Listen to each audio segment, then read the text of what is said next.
Olá pessoal, vamos que vamos, né? Aproveitar a quarentena aí que tá todo mundo em casa. Então vamos que vamos estudar, né? Vamos cair para cima para que tudo aquilo que a gente almeja por meio do estudo nós possamos conseguir. Hoje a nossa dica é sobre arquivologia.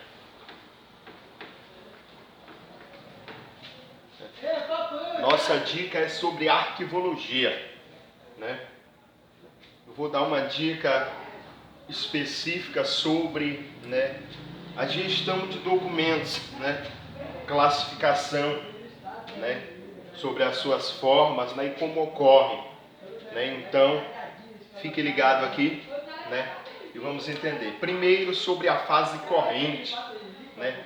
O que viria a ser essa fase corrente?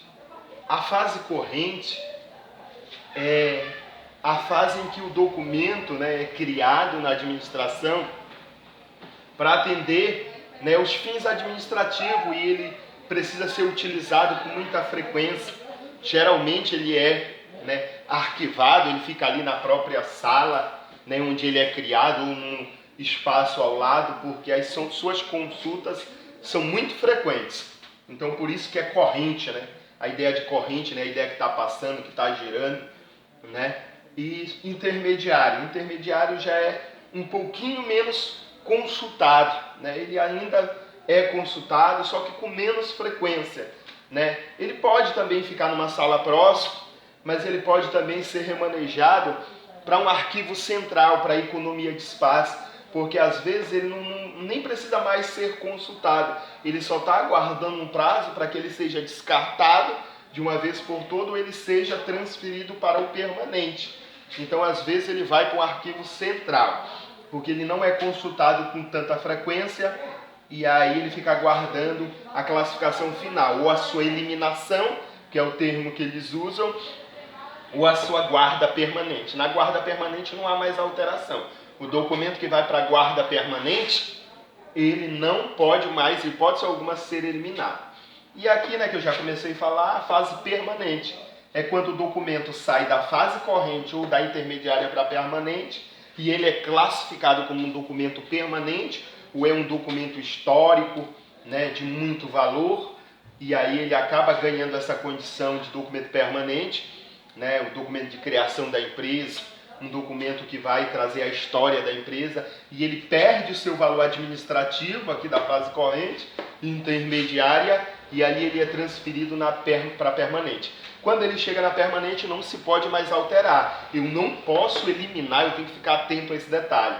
Se falar de eliminação do documento, né, ou seja, aquele descarte permanente, só existe na fase intermediária e na fase corrente. Quando ele chega na permanente, não se pode mais, em hipótese alguma, de nenhum modo, eliminar o documento que chega na fase permanente. Quando ele é transferido da fase corrente para a fase intermediária, tem um nome. Esse nome é chamado de transferência. Quando ele passa da corrente para a intermediária, é chamado de transferência. Quando ele sai da intermediária, ou seja, aqui da fase intermediária para a fase permanente, recebe um outro termo, outro nome. Chama-se recolhimento, porque ele fica recolhido, né, aqui para sempre. Ele não pode, inclusive, ser eliminado. Enquanto esse documento existir, enquanto esse documento durar, tiver durabilidade, ele vai existir. De outra forma, ele não pode ser eliminado. Agora, tem um grande detalhe e que pega muita gente faz a associação errada. Quando não estuda, é claro, quando estuda vai saber fazer a associação correta. Já que ele passa da corrente para o intermediário, e chama-se transferência, e se passa do intermediário para o permanente, chama-se recolhimento, as pessoas pensam que se passar do corrente para o permanente, também é uma transferência, porque saiu do corrente. Só que não. Se passar da fase corrente para a fase permanente, convém pensar que é um recolhimento. Assim como da fase intermediária para permanente é um recolhimento, da fase corrente para a fase permanente também é um recolhimento. Só vai ser transferência da fase corrente para a fase intermediária. Ok?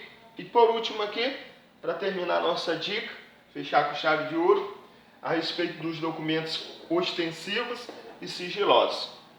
Aqui também dentro da gestão dos documentos que é feita essa classificação. Os documentos ostensivos são aqueles que podem, saber a natureza do seu assunto, Ele pode ser um documento público, de acesso, amplo às pessoas, que se souber ali o seu conteúdo, o seu assunto, não vai ser prejudicial a nada, não vai ser prejudicial a nenhum segredo do Estado, não vai ser prejudicial ao órgão público, não vai ter nenhum prejuízo. Ele é ostensivo. Eles usam também um outro sinônimo, que parece que não tem nada a ver, mas é o sinônimo que eles usam para ostensivo, que é ordinário. Então, quando se falar de ordinário e ostensivo, é o documento em que pode, a maioria das pessoas, ou seja, amplamente, as pessoas podem ter ciência, tanto do assunto quanto do seu conteúdo. Inclusive, hoje tem sites, Portal da Transparência, e cada órgão público tem os seus sites de divulgação, dos documentos públicos que são ostensivos ou ordinários. E os sigilosos? Os sigilosos já obedecem, uma outra classificação, que eles não podem, ser divulgados amplamente, ou ter um número muito restrito de pessoas que podem saber tanto do assunto quanto da natureza deste assunto, da natureza e do conteúdo desse assunto, ou eles obedecem até mesmo o prazo. Há uma lei, que é a Lei de Acesso à Informação, que traz esses prazos muito detalhadamente, que o nível reservado é de 5 anos, aí tem os níveis confidenciais, vão subindo, que até o nível mais alto é 25 anos, prorrogado uma única vez por igual período, que pode chegar a 50 anos. E os documentos de caráter pessoal, os nossos documentos pessoais, eles obedecem uma carência de 100 anos para poder ser divulgado. Isso tudo está na Lei de Acesso à Informação. Não convém agora. Agora nós só vamos saber mesmo o significado desses termos. Ostensivo ordinário, aquele que pode a população, o cidadão, ter ciência, tanto do assunto quanto do conteúdo. Sigiloso não. Há uma restrição, tanto ao assunto quanto ao conteúdo. E obedecem prazos para que eles possam ser divulgados, que varia de 5 a 25 anos, esse de 25 é prorrogado por uma vez, chega a 50, e os de caráter pessoal, que são os documentos não públicos, eles obedecem uma carência de 100 anos. Fica aí essa dica, foco nos estudos e vamos lá que a aprovação é certa.